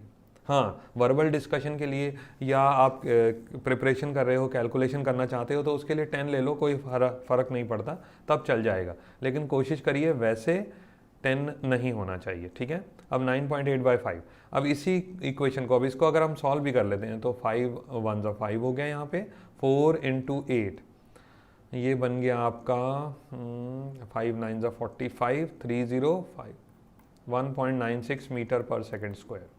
और वैसे भी अगर 10 आता है यहाँ पे ना, तो 10/5 कितना होता है, 2, तो 2 से स्लाइटली लेस आना चाहिए कि नहीं, ये एक्सेलरेशन की वैल्यू आ गई। This is our answer, first point. Now 10, अभी मैं इक्वेशन नंबर 1 में पुट कर देता हूँ इसको, t minus 19.6 is equal to 2, acceleration की जगह लिख दिया मैंने 1.96, finally t is equal to 2 into 1.96 आप करोगे तो क्या आएगा, ये हो गया 2 इंटू 6 12, 2 9 18 और एक 19, 2 1 2 और एक 3, 3.92, 19.6 इधर आकर के प्लस हो जाएगा, तो फाइनली दिस बिकम्स 2 6 और 9 हो गए 15 आपके, ठीक है जी, 9 और 3 12 और एक 13 और एक 2, 23.52, मेरा ख्याल ठीक कर रहे हैं हम, 19 20 हो गया, 19 और 4 हो गए 23, और मेरा ख्याल तो ठीक है यार, कैलकुलेशन गलत तो नहीं कर दिया है, ठीक है। चलो जी, इसके आगे लिख दिया न्यूटन, सारे बच्चों ने ध्यान देना है, इसके आगे न्यूटन आ जाएगा। फोर्स ध्यान रखें, दोबारा से मैं बता रहा हूँ, यूनिट लिखना अनिवार्य होता है। अगर यही क्वेश्चन नॉर्मल मान लीजिए सब्जेक्टिव क्वेश्चन में आता है तो टीचर यूनिट ना लिखने के नंबर कट कर लेते हैं, लेकिन अगर यही MCQs में आता है तो कई बार ऐसे एग्जामिनर ना ऐसे ट्विस्टेड एग्जाम ऑप्शंस दे देते हैं जहाँ पे बच्चा कंफ्यूज हो जाता है। जैसे अब 23.52 के आगे न्यूटन भी लिखा होगा, एक ऑप्शन ये भी हो सकता है जिसमें 23.52 लिखा हो और उसके आगे लिख दिया हो कोई दूसरा यूनिट, तो यूनिट का ध्यान रखें। टेंशन मीन्स फोर्स, फोर्स का यूनिट होता है न्यूटन, और एक्सेलरेशन मीन्स उसका यूनिट बनेगा मीटर पर सेकंड स्क्वायर, ठीक है, इसका ध्यान रखना है, गलती नहीं करनी हमने। नाउ क्वेश्चन नंबर 2, अगले क्वेश्चन पे आते हैं, बड़ा अच्छा क्वेश्चन है ये, देखिए हमको बोलता है, यहाँ पर हमको एक क्वेश्चन दिया है, a body of mass m is suspended by 2 strings making angle alpha and beta with the horizontal as shown in the figure, find the tensions in the string. देखिए ज़रा, अब यहाँ पे एक टेंशन तो लगा है T1, दूसरा टेंशन लगा है T2, ठीक है। अब यहाँ पे ना आपने इस तरीके से एक दीवार के साथ एक रस्सी यहाँ से बांध दी है, एक रस्सी यहाँ से बांध दी, और एक ही बॉक्स को आपने दोनों रस्सियों से बांध रखा है। अब बॉक्स का वजन कहाँ जाएगा, नीचे की तरफ, mg नीचे की तरफ ही तो जाएगा, है ना। अब बॉक्स का मास तो गिवन नहीं है, यहाँ पे एंगल भी गिवन नहीं है, सिर्फ अल्फा बीटा वेरिएबल फॉर्म में गिवन है। अब क्या करो यहाँ पे, ये देखिए ये है एंगल अल्फा, ये है एंगल बीटा। अब टेंशन एक वेक्टर क्वांटिटी है, ध्यान रखिए टेंशन एक वेक्टर क्वांटिटी है। क्यों? क्योंकि टेंशन एक प्रकार का फोर्स है। टेंशन एक प्रकार का फोर्स है और फोर्स हमेशा होता है वेक्टर क्वांटिटी, और वेक्टर क्वांटिटी कभी भी एंगल पे लगेगा तो उसके दो कंपोनेंट बन जाते हैं। तो एक कंपोनेंट बन जाएगा T1 कॉस अल्फा और दूसरा कंपोनेंट ऊपर की दिशा में बनेगा T1 साइन अल्फा। ध्यान रखिएगा, ये मैंने T1 को रिजॉल्व किया है। रिजॉल्व इसका मतलब एक वेक्टर को आपने दो पार्ट में डिवाइड कर दिया, one along X axis, one along Y axis. तो एंगल वाली साइड पे कॉस आता है। इसी तरीके से यहाँ बना दो आप, ये बन जाएगा, मैं थोड़ी स्पेस क्रिएट कर लेता हूँ, यहाँ बन जाएगा आपका T2 कॉस बीटा और ये ऊपर की साइड में बन जाएगा T2 साइन बीटा। ठीक है ना। अब क्योंकि बॉक्स बैलेंस कंडीशन में है, यहाँ पे ध्यान रखिएगा मैंने लिखा बॉक्स बैलेंस कंडीशन में। बैलेंस कंडीशन का मतलब ये होता है कि left side force is equal to right side force and up side force is equal to down side force. तो आप देखिए लेफ्ट साइड और राइट साइड फोर्स कौन कौन सी हुई, T2 cos beta is equal to T1 cos alpha, ये तो हो गई लेफ्ट और राइट साइड। अब अप साइड फोर्स कौन सी हुई, T1 sine alpha plus T2 sine beta is equal to mg। ये ऊपर वाली फोर्सेज हो गई दोनों, ये दोनों ऊपर वाली फोर्स हो गई और ये हो गया नीचे वाला force. Now this is left side and this is right side force. ठीक है। नाउ अब आपको चाहिए T1 और T2। क्वेश्चन में थोड़ा सा कन्फ्यूजन आपको हो सकता है लेकिन मुश्किल आएगी नहीं। कन्फ्यूज़न बस इस वजह से हो सकता है क्योंकि थोड़ा सा एल्जेब्रिक थोड़ा सा वेरिएबल फॉर्मेट में है क्वेश्चन, इस वजह से। अब यहाँ से आप एक काम कर सकते हो, यहाँ से आप T2 की वैल्यू निकाल सकते हो, T1 cos alpha divided by cos beta. आपने यहाँ पे लिख दिया T2 का वैल्यू। अब T2 का वैल्यू आप इस इक्वेशन में पुट कर दो। कैसे? यहाँ देखिए मैं यहाँ लिखने लगा हूँ इस इक्वेशन को, T1 साइन अल्फ़ा मैंने ऐसे ही छोड़ दिया, प्लस T2 की जगह मैंने लिखा T1 cos alpha upon cos beta into sine beta equal to mg। आप देख सकते हैं मैंने सिर्फ यहाँ पे T2 को रिप्लेस किया। अब मैं एलसीएम लेने लगा हूँ, एलसीएम आएगा कॉस बीटा, तो यहाँ बन जाएगा T1 sine alpha cos beta plus T1 cos alpha sine beta. Denominator में आया आपका cos beta equal to mg। अब यहाँ से आप और इलेबोरेट करते हैं तो T1 कॉमन आ गया, ये बचा हमारे पास sine alpha cos beta plus cos alpha sine beta is equal to mg cos beta. यहाँ तक हो गया। अब ये एक फॉर्मूला बन जाता है T1 sine alpha plus beta is equal to mg cos beta. अब यहाँ से finally you are getting T1 value. कैसे आएगा देखिए ज़रा, यहाँ से T1 का वैल्यू लिखा हमने mg cos beta upon sine alpha plus beta, ये वाला वैल्यू डिनोमिनेटर में चला गया। तो this is the value of T1। Hopefully ये समझ में भी आया होगा क्वेश्चन, बहुत अच्छा पॉइंट है। इसको मैं आपको एक्चुअली बताना भी ये चाहता था कि इस तरीके से भी आप कैलकुलेशन कर सकते हैं। ज़रूरी नहीं है फिर मैं बोलूँगा कि हमारा ही मेथड इस्तेमाल करो, इट इज़ नॉट नेसेसरी। आप अपना मेथड भी इस्तेमाल कर सकते हो जो आपको ठीक लगे, बस प्रोसीजर आपको समझ आ जाना चाहिए। प्रोसीजर तो मेन एक यही था कि upward force is equal to downward force. यहाँ पर ये जो हमने बनाया ना, this is upward force and this is downward force, इन दोनों को इक्वेट करा है। This is left side force and this is right side force. अगर ये बॉक्स ऐसे ऐसे झूल रहा है तब ये नहीं लगा सकते आप, अगर ऐसे ऊपर नीचे जा रहा है तब भी ये कंडीशन नहीं लग सकती। ये तभी लग सकते हैं जब बॉक्स जो है वो बैलेंस कंडीशन में है, रेस्ट पर है। अब यहाँ पे आप एक काम और कर सकते हो, T1 की वैल्यू कहाँ पुट कर दो, देखो ये रिलेशन देख रहे हो आप, T1 की वैल्यू यहाँ पुट कर दो, आपका T2 आ जाएगा। देखो मैं करके भी दिखा देता हूँ, ये है T1 cos alpha upon cos beta, ठीक है।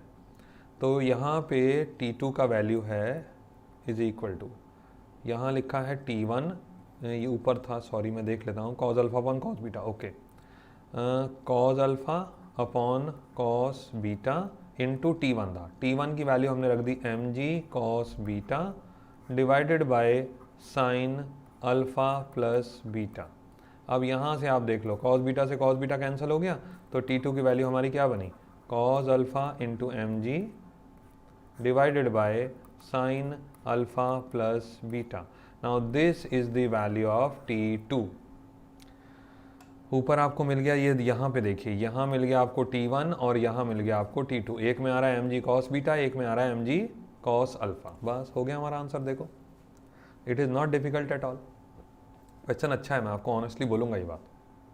अच्छा, एक रिक्वेस्ट है छोटी सी हमारी, जो भी बेटा अगर आप में से कोई न्यू स्टूडेंट हो तो प्लीज़ चैनल को सब्सक्राइब करें और अपने फ्रेंड सर्कल में शेयर भी करें, ठीक है। नाउ अगले क्वेश्चन पे आते हैं जी। ठीक है, ये क्वेश्चन मैं आपके लिए होमवर्क में देना चाहता हूँ, लेकिन फिर भी थोड़ा बहुत आइडिया इसका दूंगा ज़रूर। A heavy particle of mass 0.5 kg is hanging from a string fixed from with the roof. लो जी, एक धागा है इस तरीके से बंधा हुआ है, यहाँ पर एक बॉक्स है जिसका मास दे रखा है 0.5 kg, ठीक है। Now find the force exerted by the string on the particle. भाई ये जो रोप है, ये जो रोप है कितना फोर्स लगा रही है इस पार्टिकल के ऊपर, इस बॉडी के ऊपर। हैवी पार्टिकल बोलो या हैवी बॉडी बोलो, यहाँ पे बात एक ही है। थोड़ा सा हिंट मैं आपको दे देता हूँ। इसका वेट नीचे की तरफ लगेगा, वेट की वैल्यू होगी 0.5 इंटू 9.8 न्यूटन, ये हो जाएगा। अब जाहिर है एक धागा बंधा हुआ है तो इसमें टेंशन आ जाएगा, टाइटनेस आ जाएगा, वो ऊपर की तरफ होगा। और अगर बॉडी रेस्ट पर है तो tension is equal to mg, ठीक है ना। इतना मैंने आपको हिंट दे दिया, इसके ज़्यादा की और ज़रूरत आपको पड़ेगी नहीं, लेकिन फिर भी आप थोड़ा सा आइडिया इससे लगाओ और सोचो कि इसका आंसर हमारा क्या हो सकता है, ठीक है ना।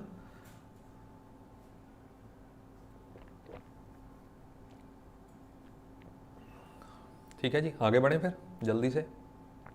होपफुली क्वेश्चन आंसर आपको समझ आ रहे होंगे, ठीक है ना।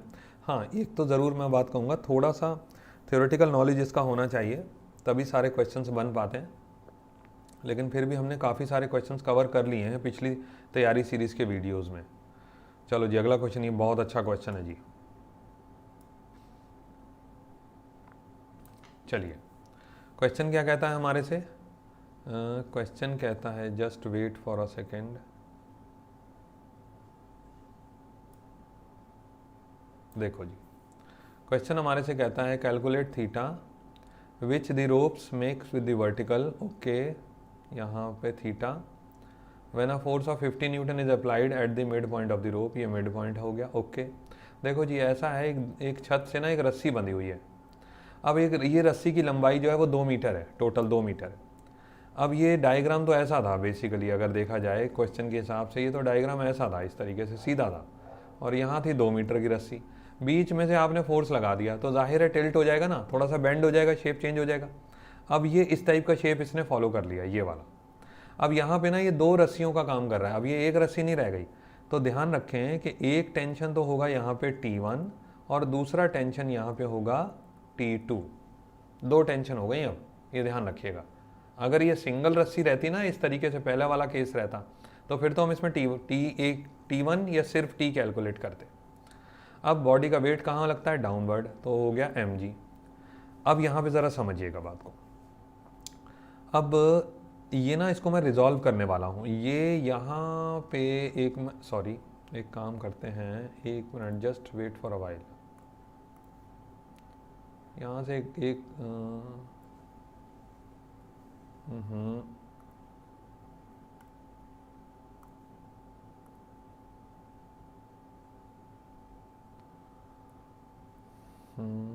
चलो ऐसे ही बना देते हैं यार। ये देखिए, अब यहाँ से ना ये एंगल हमारा हो गया थीटा। ऑल्टरनेट एंगल्स हो गए, आप जानते हैं ऑल्टरनेट एंगल्स, ये थीटा हो गया। अब T2 क्या है, T2 अपने आप में एक वेक्टर क्वांटिटी है, तो 2 कंपोनेंट में उसको रिजॉल्व कर सकते हैं। ये हो गया T2 cos थीटा, और ये ऊपर की तरफ जब जाएगा ना, ऊपर का वाला कंपोनेंट ये बन जाएगा T2 sin थीटा। बहुत अच्छा केस है, इसको बहुत ध्यान से समझना। ऊपर की तरफ अगर ये जा रहा है, इसका जो कंपोनेंट है T2 का, वो हो गया T2 sin थीटा, और जो लेफ्ट साइड में जा रहा है that is T2 cos theta. अब क्योंकि बॉडी बैलेंस कंडीशन में है, तो T2 cos theta is equal to 50, पहला केस। दूसरी बात, अब अपवर्ड फोर्स कौन सा है? T2 sin theta. ध्यान दीजिए, अपवर्ड फोर्स मैंने आपको बताया था पिछले क्वेश्चन में डाउनवर्ड फोर्स के बराबर होना चाहिए। अब डाउनवर्ड फोर्स में दो चीज़ें आ जाती हैं, यहाँ पे ना या तो डायरेक्टली लिख दो mg, और या फिर एक काम करो ऐसा लिख दो, यहाँ पर भी हो जाएगा T1, क्योंकि T1 और T1 दोनों T1 एक दूसरे को अपोज करेंगे। एक और बात समझने की है कि एक रस्सी को ना जब आप इस साइड से, लेफ्ट साइड से और राइट साइड से पुल करते हो तो एक जो टेंशन इधर आता है वही टेंशन इधर आता है। सिमिलर वे में T1 मैंने नीचे भी बनाया, ऊपर भी बनाया, तो T2 sin थीटा किसके इक्वल हो गया? T1 के। बट T1 की वैल्यू किसके इक्वल होगी? mg के।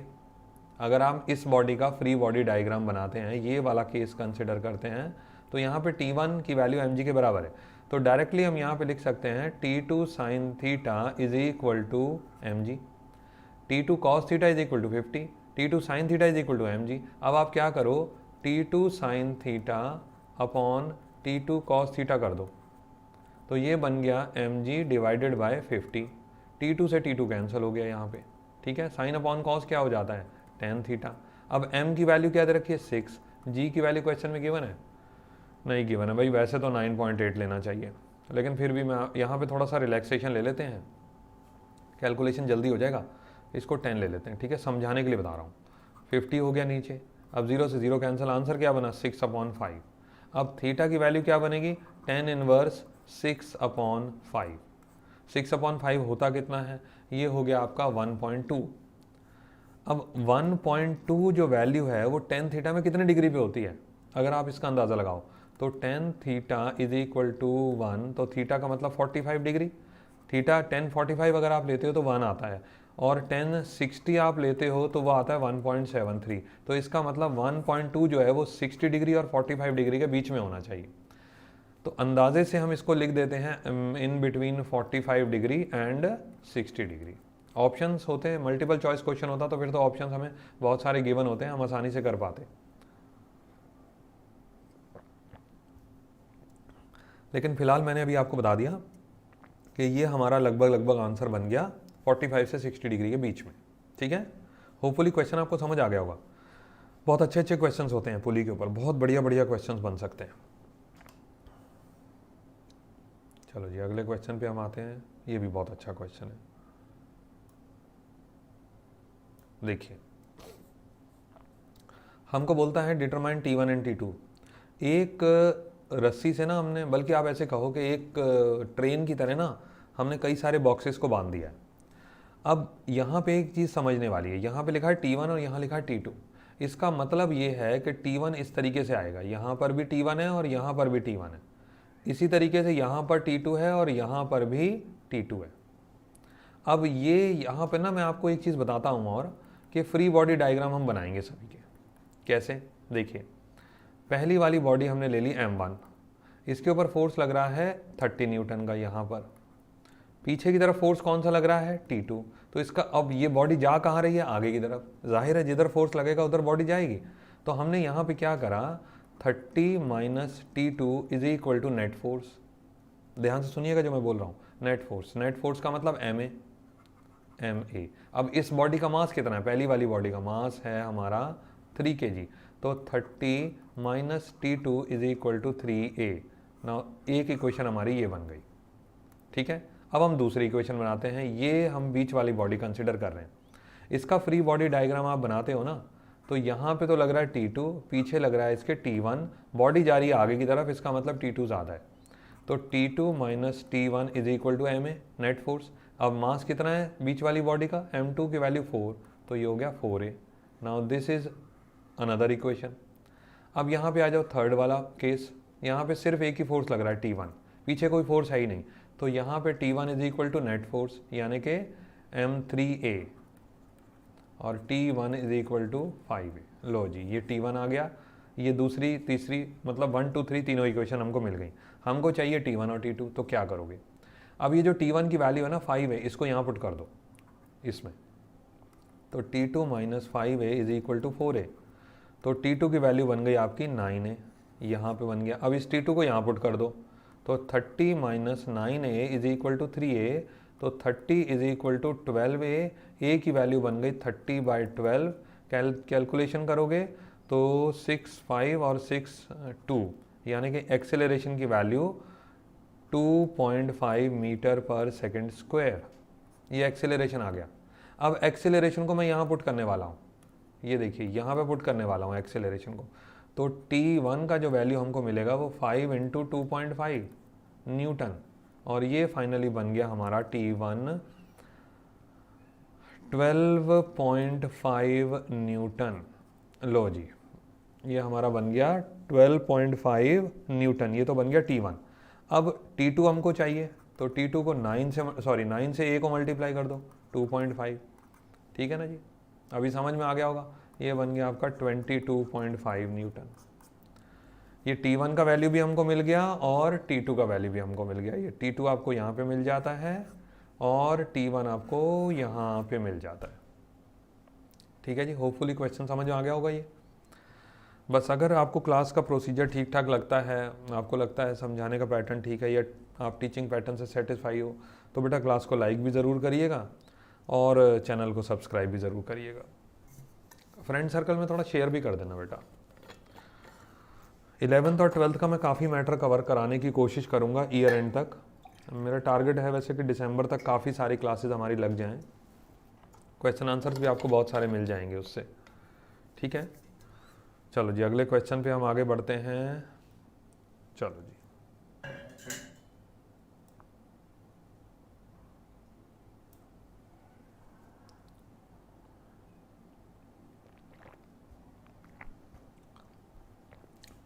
यहाँ पे एक क्वेश्चन आपको दे रखा है, देखिए, which case possess less tension, heavy body pulling light body and light body pulling heavy body.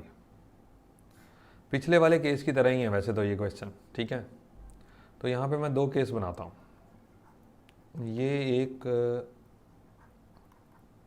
ये फोर्स हो गया, फोर्स लेट से 100 न्यूटन। आइडेंटिकल केस बनाते हैं। 5 kg का बॉडी है, यहाँ है 12 kg का बॉडी, बीच में टेंशन हो गया T1 ले लेते हैं ऐसे करके और इस तरीके से दोनों साइड आएगा टेंशन, ठीक है, ध्यान रखिएगा ना। दूसरा केस बनाते हैं, यहाँ पर ये है 12 kg, यहाँ पे पीछे बॉडी है 5 kg और अब फोर्स लग रहा है 100 न्यूटन का इस तरफ, और यहाँ पे टेंशन हो गया T2 और T2, ठीक है जी। ना T2 और T2 हमको बताना है T2 का वैल्यू और T1 का वैल्यू, उसी से हमारा आंसर आ जाएगा। भाई एक बार हल्की बॉडी जो है वो भारी बॉडी को पुल कर रहा है और एक बार भारी बॉडी हल्की बॉडी को पुल कर रहा है, कौन से केस में टेंशन ज़्यादा है, बस हमको इतना ही करना है। तो जल्दी से इस क्वेश्चन को कवर करेंगे क्योंकि पिछले की तरह बिल्कुल रिपीटेड है एक तरीके से। अब इसका फ्री बॉडी डायग्राम बनाओ पहले, ये जो येलो वाला केस है हमारा, हमने यहाँ बनाया 100 - T2 = 12a, ठीक है। जल्दी से कर रहा हूँ मैं, बहुत जल्दी से, अब ये क्वेश्चन आ जाना चाहिए और मेरे साथ साथ करने की कोशिश कर लो तो बहुत ही अच्छा। यहाँ पे क्या बनाओगे,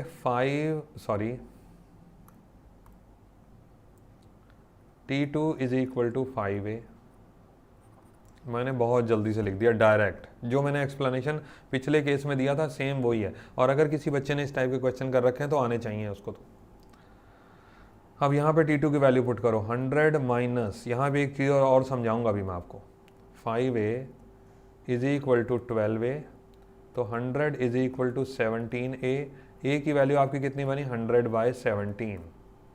100/17 को अब यहाँ पे मल्टीप्लाई करेंगे हम, तो T2 का वैल्यू हमारा बन जाएगा 5 × 100/17, यानी कि 500/17 न्यूटन।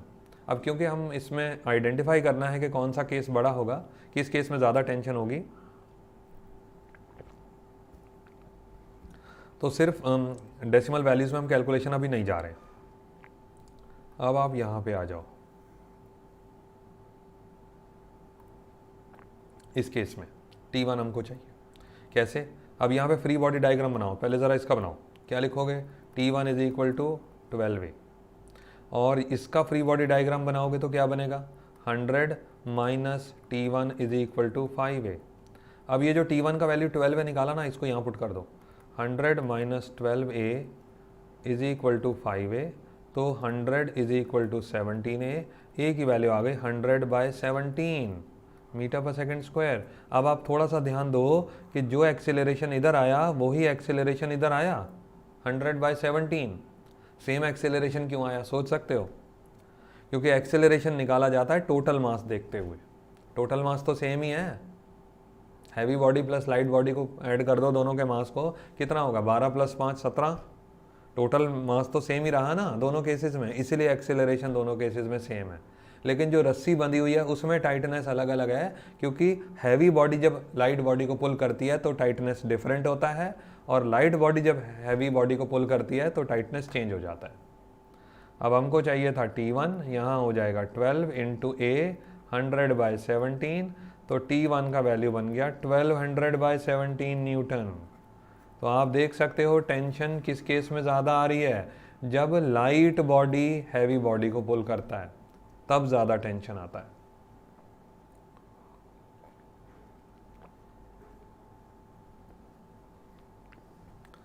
होपफुली क्वेश्चन समझ में आ गया होगा अच्छे तरीके से। चलो जी, ये क्वेश्चन भी वैसा ही है एक तरीके से, आप लोग मैं समझता हूँ कि खुद भी कर पाओगे, ठीक है ना। इसमें M1 M2 M3 की वैल्यू गिवन नहीं है, M4 की वैल्यू भी गिवन नहीं है, वेरिएबल फॉर्मेट में है टोटल क्वेश्चन। यहाँ पे गिवन है बस 500 न्यूटन, ठीक है। फिर प्रोसीजर फिर से लगा लेते हैं। देखो जी, यहाँ पे थोड़ा सा इमेज को बड़ा कर लें, थोड़ा इजी हो जाएगा, है ना। चलो जी, अब ठीक है, अब ठीक है, उम्मीद है आ जाएगा। अब यहाँ पे हो गया T1 T1, यहाँ हो गया T2 T2, यहाँ हो गया T3 T3, ठीक है। अब सबसे पहले इसको ले लेते हैं जी, इसका फ्री बॉडी डायग्राम लास्ट वाली बॉडी का। T1 = M1A, इसका फ्री बॉडी डायग्राम देखो।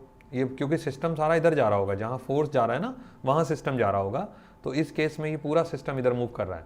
तो T2 - T1 = M2A, second body का मैंने बनाया।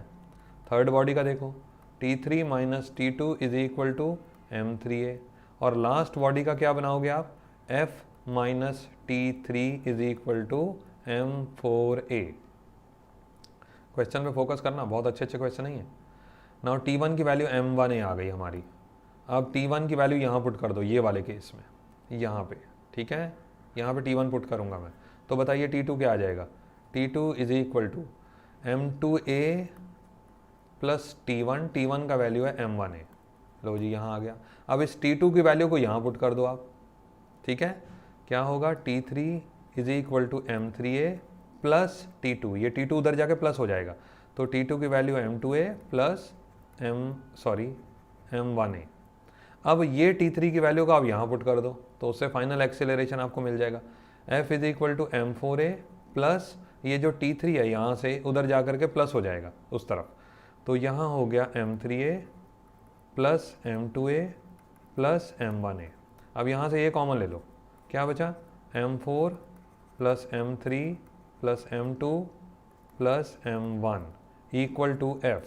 अब फोर्स की वैल्यू कितनी दे रखी है हमको, 500 डिवाइडेड बाय, ओवरऑल ये सब डिनोमिनेटर में चला जाएगा, M4 M3 M2 M1 = net acceleration. अब ये हमारे पास नेट एक्सेलरेशन आ गया। अगर हमको M की वैल्यूज़ गिवन होती तो बहुत आसान हो जाता ना, चारों वैल्यूज़ प्लेस कर देते आप और आपका आंसर बन जाता, डायरेक्टली A की एक्सेलरेशन की वैल्यू आ जाती। अब यहाँ से आप क्या कर सकते हो, जब ये एक्सेलरेशन आपको मिलेगा, अब बाकी काम इसके आगे खुद करोगे। एक्सेलरेशन की वैल्यू यहाँ पुट कर दोगे ना, यहाँ पे तो T1 आ जाएगा। एक एक्सेलरेशन की वैल्यू यहाँ पुट कर दोगे इस तरफ तो मिल जाएगा T2, इसमें पुट कर दोगे तो मिल जाएगा T3, बस हो गया आपका आंसर। ठीक है ना जी, क्वेश्चन समझ में आ गया होगा होपफुली।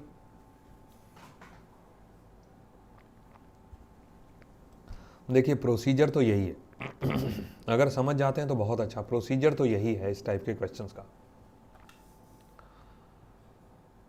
चलो जी, अगले क्वेश्चन पे आते हैं। ये लास्ट क्वेश्चन है आज के लेक्चर का, ये वाले लेक्चर का, ठीक है।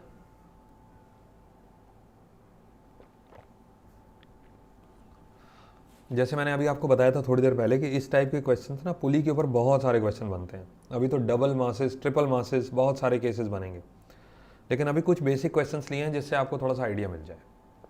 अब यहाँ पे मैं आपको एक चीज़ बताना चाहता हूँ, कभी भी अगर इस टाइप का क्वेश्चन आपके पास आता है तो वहाँ पे आपने mg नहीं लगाना है, वहाँ पे आपने लगाना है mg साइन थीटा। यहाँ पर भी आपने लगाना है mg साइन थीटा। ठीक है। नाउ अब यहाँ पर एक चीज़ आप और समझो, ये mg साइन थीटा कैसे आया, ये थ्योरेटिकल लेक्चर का पार्ट है, अभी मैं इसे कवर नहीं कर रहा हूँ। फिलहाल कभी भी ऐसा क्वेश्चन आए तो डायरेक्टली mg साइन थीटा आपने लगाना है इस टाइप में ना। अब क्या होता है, यहाँ पर आप देख सकते हो कि ये एंगल दे रखा है 30 डिग्री, ये एंगल दे रखा है 60 डिग्री। तो अगर मैं इस पहली वाली बॉडी का फ्री बॉडी डायग्राम बनाता हूँ, ऊपर कितना टेंशन है T, सॉरी नीचे कितना है mg साइन थीटा, साइन यहाँ पे लगा देते हैं 30। अगर ये जो बॉडी है दूसरा, इसका हम फ्री बॉडी डायग्राम बनाते हैं, ऊपर क्या दे रखा है T, नीचे क्या दे रखा है mg साइन 60। ठीक है। अब जाहिर है एक बॉडी नीचे जा रही होगी, एक बॉडी ऊपर जा रही होगी। इस टाइप के क्वेश्चन में ना आप लेट कर सकते हो कि किसी भी बॉडी को ऊपर ले जाओ, किसी भी बॉडी को नीचे ले जाओ। ठीक है, क्योंकि कई बार तो एंगल से पता लग जाता है। यहाँ देखो आप, ये एंगल के हिसाब से तो 60 डिग्री ये है, जो 60 डिग्री वाला केस है, यहाँ पे बॉडी नीचे जानी चाहिए, लेकिन मास के हिसाब से देखोगे तो आप 50 डिग्री वाला बॉडी नीचे जाना चाहिए। तो इस टाइप के क्वेश्चन में आप एनालाइज करने की बजाय कोई भी केस को लेट कर लो, चाहे एक बॉडी ऊपर जा रही है, एक बॉडी नीचे जा रही है। अब हमें कैसे पता लगेगा कि हम ठीक कर रहे हैं, वो बाद में बताता हूँ। ये बॉडी लेट से ये ऊपर जा रहा है, ये नीचे जा रहा है। अब जब ये नीचे जा रहा है तो इसका फ्री बॉडी डायग्राम ऐसे बना, finally this body is going downwards. तो हमने इक्वेशन क्या बनाना है, mg sine 60 minus T is equal to ma, net force. Mass कितना है 30। तो यहाँ मैं इक्वेशन इसको नीचे लिख रहा हूँ, तो ये हो गया 30, जी की वैल्यू मैं 10 ले लेता हूँ बेटा, ठीक है, थोड़ा सा सिंप्लीफाई हो जाएगा। यहाँ हो गया 10, साइन 60 हो गया √3/2 minus T is equal to 30a। Now this is first equation. अब इस इक्वेशन को हम लेते हैं, यहाँ पे थोड़े से मैं स्पेस बना लेता हूँ। अब यहाँ पे हम इस इक्वेशन को लेते हैं, ये वाला, ये बॉडी ऊपर जा रहा है, इसका मतलब t minus mg sine 30 is equal to ma। अब t माइनस m कितना है, ये वाला 50, g की जगह पे 10, साइन 30 होता है 1/2 इज इक्वल टू 50a। तो ये हमारे पास बन गया t माइनस, ये कैंसिल कर देते हैं 5, ये हो गया 250 और is equal to 5a। Now this is equation number 1। और इसको हम सिंप्लीफाई करते हैं, ये हो गया 5 इंटू 30 बन गया 150, √3 minus T is equal to 30a। अब ये equation number 2, this is equation number 1। अब आप क्या करो, दोनों को प्लस कर दो, first equation plus second equation, उसी से ये आंसर बन जाएगा। ठीक है, देखिए कैसे, first equation plus second equation, t minus 250 is equal to 5a और 150 √3 minus T is equal to 30a। Oh I am sorry, यहाँ पे 50a है बेटा, सॉरी, ओहो ये गलती कर गए यार, ध्यान नहीं दिया, ये ना यहाँ पे 50a है बेटा, सॉरी 50a। तो ये बन गया, यहाँ पर भी 50a आएगा। तो finally minus T plus T cancel हो गया हमारा, और ये बन गया 150 √3 माइनस का 250 is equal to 50a plus 30a बन गया 80a।